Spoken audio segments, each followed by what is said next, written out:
Jai Guruji. Guruji is my lifeline. In 2002, I had gone to Nadi astrology and they had said that I don't have life after 2005. और उसमें ये लिखा था कि शिव भगवान decide करेंगे कि मुझे ज़िंदगी मिलेगी या नहीं मिलेगी। एक ऐसी सिचुएशन बनी कि 2004 के आसपास हमें गुरुजी मिले और पहली बार जब गुरुजी के पास मेरे हस्बैंड गए तो गुरुजी ने बोला तू खेड़ा का पुत्र है जिसका इंश्योरेंस में बड़ा नाम है। तो हमें बहुत सरप्राइज़ हुआ क्योंकि वहाँ हम किसी को जानते नहीं थे, किसी को पहचानते नहीं थे और ये समझ में नहीं आया कि गुरुजी को कैसे पता चल गया। लेकिन बाद में जो संगत हमसे पहले जाती थी उन्होंने बताया कि गुरुजी अंतर्यामी है, भगवान है और आपके माइंड को रीड कर लेते हैं। यहाँ पे आके आपकी फाइलें खुल जाती हैं, आपका पिछला ये और अगला जन्म उनकी आंखों के सामने आ जाता है। तो यहाँ कुछ मांगने या बताने की ज़रूरत नहीं है। I got an opportunity to meet Guruji and वहाँ पे लोग कहते थे गुरुजी किसी से बात नहीं करते, लेकिन गुरुजी ने सबसे पहले मेरे को बुलाया और मैंने गुरुजी को बोला, मैंने कहा गुरुजी मेरे दिमाग में बहुत नेगेटिव थॉट्स आती हैं, मैं कुछ अच्छा नहीं सोच पाती। तो गुरुजी ने मुझे बोला तू सत्संग सुनिया कर। वहाँ पे मैंने बहुत सारे सत्संग सुने। एक अंकल वहाँ आते थे, उनके बेटे को हेयरिंग की प्रॉब्लम थी, 18 साल से उनका बेटा सुन नहीं सकता था। तो गुरुजी ने उनको एक बादाम रोगन दिया था और 18 साल के बाद उनका बेटा सुन पाया था। ये सब चीज़ें साक्षात मैंने वहाँ होती हुई देखी। एक दिन ऐसे ही मैं दरबार में बैठी थी, मुझे हमेशा आगे की सीट मिलती थी और मेरे हस्बैंड को पीछे की। मैं अपने आप को बहुत प्राउड समझती थी, लेकिन बाद में मुझे रियलाइज़ हुआ कि मेरी ज़रूरत सबसे ज़्यादा थी पूरे घर में और मैं आगे थी और मेरे हस्बैंड पीछे थे। जाती रही गुरुजी के पास और एक दिन एक और बार जब संगत लगी तो मैंने देखा कि एक आंटी गुरुजी के पास आई, उनके हाथ में एक छोटा सा बेबी था। जैसे ही उन्होंने ब्लेस कराया अपने बच्चे को तो गुरुजी ने कहा 10 फिर संगत नू बच्चे दानी तो है नहीं। गुरुजी ठेठ पंजाबी में बात करते थे। तो मुझे बहुत सरप्राइज हुआ कि how are people conceiving without tubes, without ovaries and internal I knew that I don't have life after 2005। तो मैं समझ गई कि ये सही जगह है जहाँ मैं पहुँच गई हूँ। जब मैंने पहली बार गुरुजी को देखा तो मुझे ऐसा लगा कि एक ऑरा, एक प्यार, एक वाइब्रेशन, मतलब मुझे ऐसे लगा कि मैं जन्नत में पहुंच गई। और गुरुजी हर थर्सडे, फ्राइडे, सैटरडे, संडे मुझे बुलाते थे। मैं चारों दिन इतनी अट्रैक्शन हो गई थी गुरुजी की, I had fallen in love with him और मुझे लगता था कब थर्सडे आए और कब मैं गुरुजी को मिलूं। लेकिन पता है कि कर्मों के हिसाब से 2005 मेरे लिए बहुत ही ख़राब साल था। गुरुजी कहते थे कि जब ज़िंदगी का सबसे बुरा टाइम चल रहा होता है या आने वाला होता है तो गुरुजी आपको घर से उठाते हैं। मेरे पास तो ज़िंदगी ही नहीं थी। मैंने अब गुरुजी को मिलने के बाद अपना हाथ किसी को नहीं दिखाया क्योंकि मेरी लाइफलाइन बहुत छोटी है। मैं गुरुजी के पास जाती रही और एक ऐसा दिन आया, मुझे पता था कि अब मेरी ज़िंदगी ख़त्म होने वाली है। और एक दिन रात को मेरी इतनी तबीयत ख़राब हुई, मुझे लगा कि my heart is collapsing, I am dying. मुझे ऐसे लगा कि मेरा हार्ट बीट बंद हो गई है और मैं मरने वाली हूँ।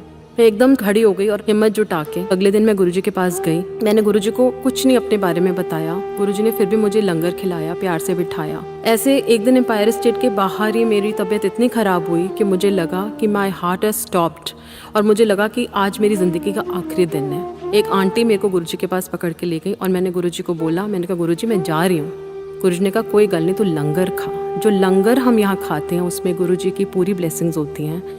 वो हमें mental, physical, psychological, financial level पे हीलिंग देती हैं जो हम नहीं समझ पाते थे। 1 साल गुरुजी ने मुझे पूरा टेस्ट किया। I had fallen into severe depression, totally lost my confidence in life. मुझे ऐसे लगता था कि ज़िंदगी ख़त्म हो गई है और जब मैं अपनी बेटियों को देखती थी तो मुझे लगता था कि मेरे बाद इनका क्या होगा। ऐसी सिचुएशंस आती हैं ज़िंदगी में जब आपको लगता है कि आप पूरी शर्म भूल जाते हो। और मैं संगत में खड़ी हो गई और मैंने कहा गुरुजी या तो मुझे ठीक करो या मुझे जाने दो। गुरुजी ने तभी भी मेरे से बात नहीं करी। उसके अगले हफ्ते फिर मैं गुरुजी के पास गई और मुझे कोने की जगह मिल गई। I literally fought for my life from गुरुजी।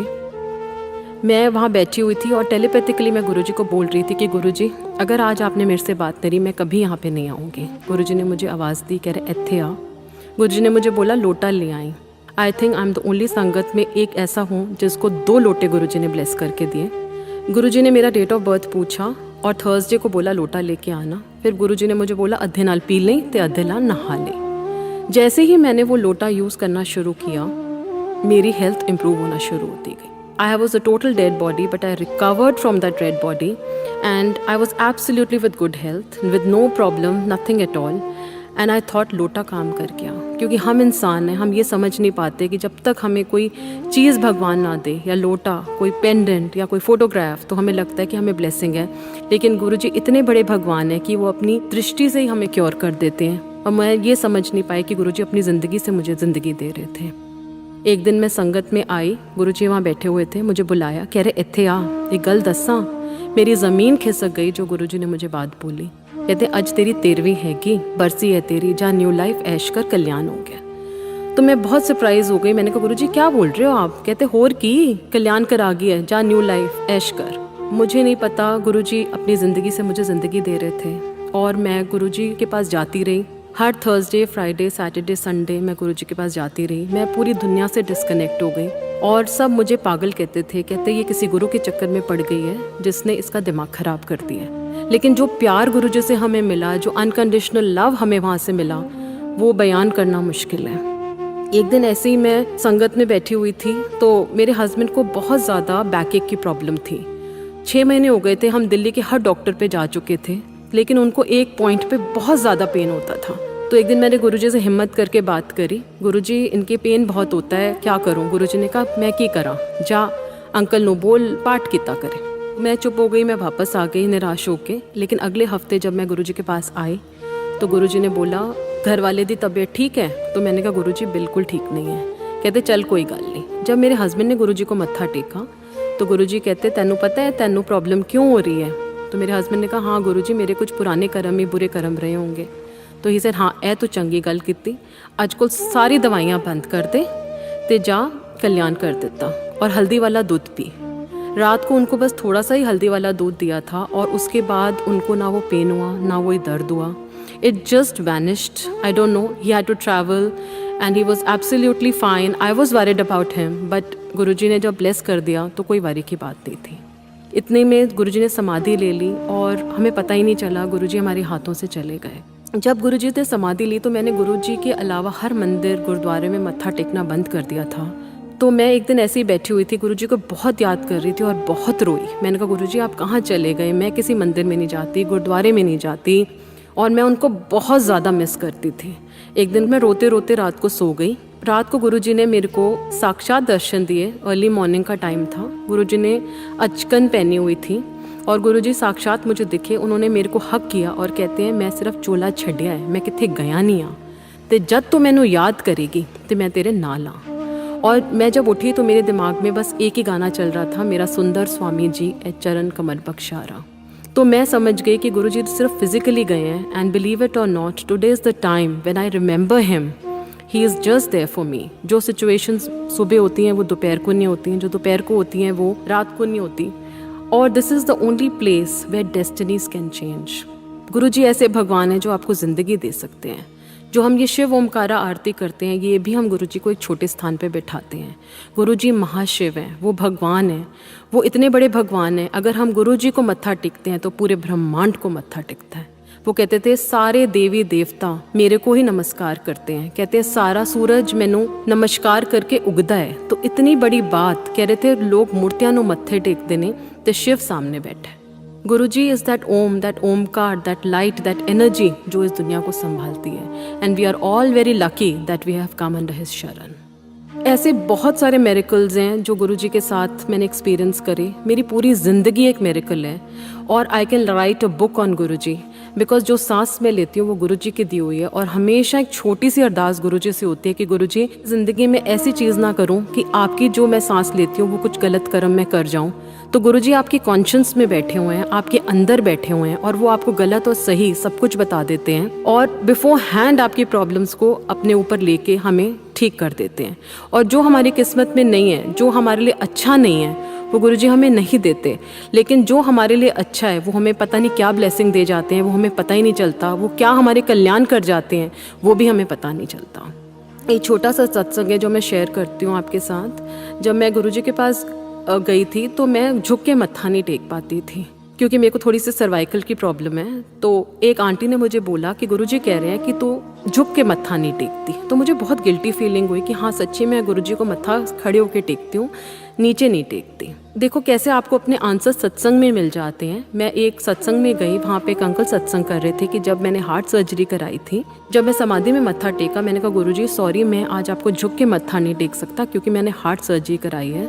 तो गुरुजी ने उनको बोला मत्था दिलों टेकता है।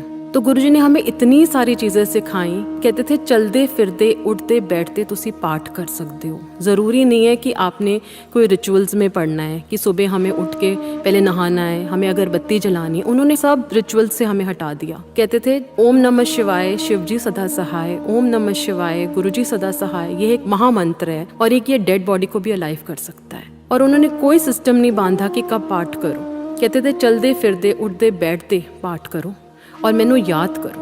कहते हैं एक टाइम आएगा मेरी फोटोआं भी गल्ला करन गियां and today is the time कि उनकी फ़ोटोज़ भी हमसे बात करती हैं।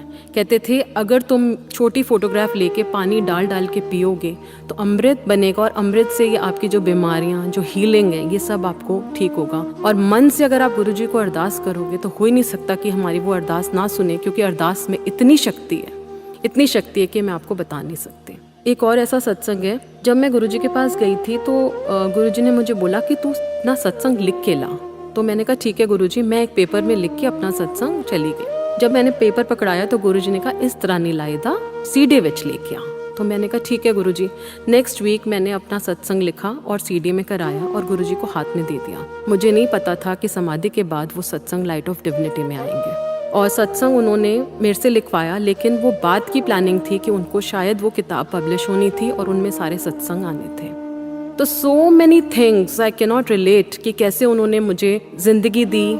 ज़िंदगी के बाद उन्होंने मेरी पूरी फैमिली को ब्लेस किया। समाधि लेने से पहले उन्होंने मुझे बोला अपनी सहेलियां को लेके आ। मैंने कहा गुरुजी कोई नहीं आता। और आज ऐसा दिन है कि पूरी फैमिली, पूरी हमारे घर के लोग, पूरी मेरी फ्रेंड सर्कल सब गुरुजी के पास आता है और सबको ही गुरुजी ने ब्लेस करा है।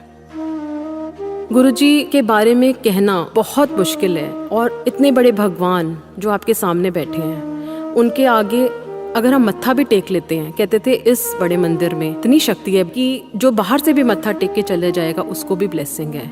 कहते थे शिवलिंग में इतनी शक्ति है कि 12 ज्योतिर्लिंग में जो मनोकामना पूरी नहीं होगी वो इस जगह पे पूरी होगी, क्योंकि यहाँ इतना तप और इतना पाठ गुरुजी ने किया हुआ है। बड़ा मंदिर is the most blessed place with such positive vibrations. You're healed at every level of your life.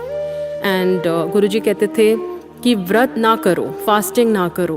उन्होंने सब वहमों से बाहर निकाला, क्योंकि वो कहते थे भुखे रहंदो तुहानू कदे रब नहीं मिल सकता। कहते रेखी गुरुजी ने मना करी, पास्ट लाइफ रिग्रेशन गुरुजी ने मना किया बिकॉज इज पुट्ठे कम कर दो।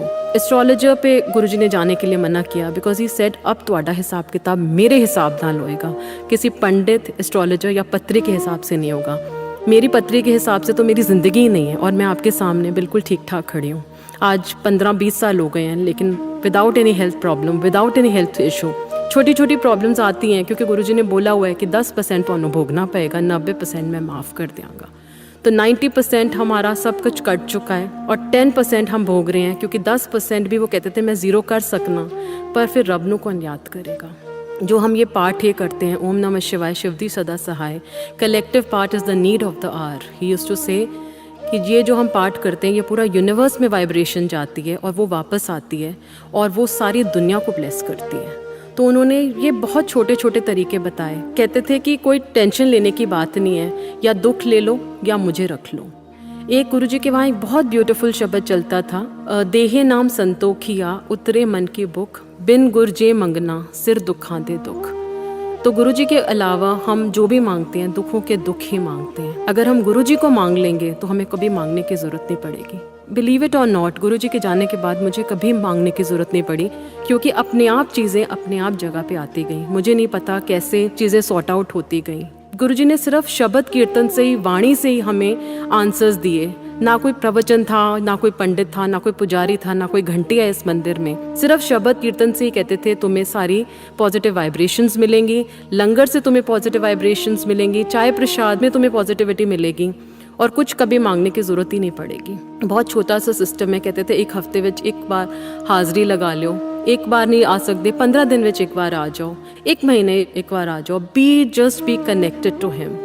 मैंने गुरुजी से एक दिन ऐसी मन में सोच रही थी कि गुरुजी से कनेक्ट कैसे करें। जब आप सत्संग में जाते हो तो आपको सारे अपने आंसर्स मिल जाते हैं। तो एक आंटी वहाँ बहुत ब्यूटीफुल सत्संग सुना रही थी कि गुरुजी को अपना बेस्ट फ्रेंड बना लो।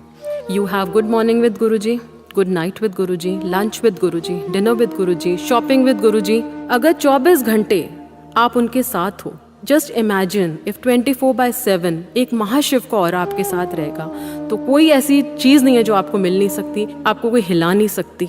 And you can win each and every battle of your life if the whole world is against you. अगर गुरुजी आपके साथ हैं तो उनको अपना बेस्ट फ्रेंड बनाइए। और हमेशा कहते थे रब को रब नो मांगो। एक बार गुरुजी का ड्रीम आया, कहते हैं इस मंदिर चली जा। तो मेरे हस्बैंड कहते हैं नहीं, हम मंदिर नहीं जाएंगे, हम सिर्फ गुरुजी के मंदिर ही जाते हैं। तो मैंने कहा गुरुजी आप ही आंसर करो कि आपका हुक्म है तो मैं ज़रूर जाऊंगी, लेकिन अगर आपका हुक्म नहीं है तो मैं नहीं जाऊंगी। जैसे ही मैंने बड़े मंदिर में अंदर एंटर किया, वहाँ शब्द चल रहा था, तेरी सूरत जो मन में बसी है, क्या करूँगा मैं मंदिर शिवालय। और मुझे अपना आंसर मिल गया कि अगर मैं यहाँ आ रही हूँ और गुरुजी को याद कर रही हूँ, और गुरुजी आपकी सोल के अंदर बैठे हुए हैं। हम भगवान को बाहर ढूंढते हैं, लेकिन भगवान हमारे अंदर बैठा है। वो हमारी एक एक चीज़ को सुनता है, एक एक चीज़ को करता है। और अगर हम अंदर से भगवान से, सोल से कनेक्टेड हो जाएं। गुरुजी रसक बैरागी गुरु हैं। वो कहते थे रसों में रह के बैराग, कहते थे रस दुनिया के सारे एंजॉय करनी है, पिक्चरें भी देखनी है, घूमना भी है, पार्टियों में भी जाना है, चंगे कपड़े पाओ। उन्हें कभी नहीं बोला कि तुम पहाड़ों में जाके पाठ करो। कहते थे अंदर अपनी सोल से मेरे से कनेक्टेड रहो। बेसिकली यहाँ पे हमारी सोल की प्योरिफिकेशन होती है। हमारी जो गंदी सोल है, जो यहाँ हम नैले कपड़े पहन के आते हैं, गुरुजी उसको धीरे धीरे साफ करते हैं। और फिर हम गंदे कर्म करते हैं, फिर अगले हफ्ते वो उनको साफ करते हैं। जस्ट इमेजिन आज अगर आप यहाँ आए हो, अगर पहली बारी आए हो या दूसरी बारी आए हो, सबसे पहले अपनी टेंशन्स यहाँ छोड़ के जाओ। उनके चरण जब आप छुओगे तो अपनी टेंशन्स उनके चरणों में छोड़ के जाओ। आपका दिमाग ब्लैंक हो जाएगा। कहते थे अक्ल ते रफल, तुसी जुत्तियां दे चप्पल नाल बाहर छड़ के आओ। तो दिमाग यहाँ नहीं लगाना, जो चल रहा है दिमाग को खाली कर दो। और जब आप दिमाग को खाली कर दोगे, गुरुजी आपके अंदर आके बैठ जाएंगे। ना आपके साथ कुछ गलत होगा। एंड जस्ट इमेजिन योरसेल्फ 24/7 एक भगवान का ऑरा अगर आपके साथ है, तो ज़िंदगी में कोई आपके साथ गलत नहीं कर सकता, कोई ब्लैक मैजिक आपको असर नहीं कर सकता, कोई नज़र आपको असर नहीं कर सकती, कोई नेगेटिव थॉट आपको असर नहीं कर सकती, कोई नेगेटिव पीपल आपको लाइफ में इफेक्ट नहीं करेंगे। अगर नेगेटिव होंगे तो आपकी ज़िंदगी से निकलते जाएंगे। और नेगेटिव लोग अगर आपकी ज़िंदगी से जाते रहें तो बुरा मत माना, क्योंकि वो लोग आपके लिए अच्छे हैं ही नहीं, ना वो हमारे लिए अच्छे थे। क्योंकि हमारी ज़िंदगी तभी ठीक होगी जब नेगेटिव लोग हमारी ज़िंदगी से बाहर जाएंगे। तो गुरुजी आपकी ज़िंदगी में एक प्यार, मतलब एक भगवान से एक प्यार, अनकंडीशनल लव जो है वो सिर्फ भगवान से ही मिल सकता है, और वो गुरुजी से ही मिल सकता है। Because my entire life is a सत्संग, and I can write a book because Guruji has given life extension to my parents, to my brother, उनके बच्चे, my father। आज 28 साल उनकी सर्जरी को हो गया है। People say it's only for 10 years, but he's surviving. He's fit and fine, but it's all Guruji's कृपा which is falling on all of us। And I tell everybody कि गुरुजी से बस एक छोटी सी अरदास करना, गुरुजी हाथ पक्का पकड़ना, छोड़ना मत, क्योंकि हमारा हाथ बहुत कच्चा है। क्योंकि हमारी एक चीज़ डगमगाती है और हमारा फेथ हिलना शुरू हो जाता है। 100% faith in Guruji is 100% result with Guruji. And he used to say जो सत्संग सुनता है उसका भी कल्याण है, और जो सत्संग करता है उसका भी कल्याण है। तो दोनों तरफ मेरी ब्लेसिंग्स चलती हैं। तो अगर हम गुरुजी को याद करें हमेशा और हर चीज़ में उनको लेके चलेंगे, तो ऐसी कोई चीज़ नहीं है ज़िंदगी में हमें मिलेगी नहीं। और गुरुजी से ना ऊपर, this is the final step in your spiritual journey, this is the final ultimate destination in your spiritual journey. अगर आप गुरुजी के पास आ गए हो तो there will be no looking back in your life, I can rest assure. जय गुरुजी।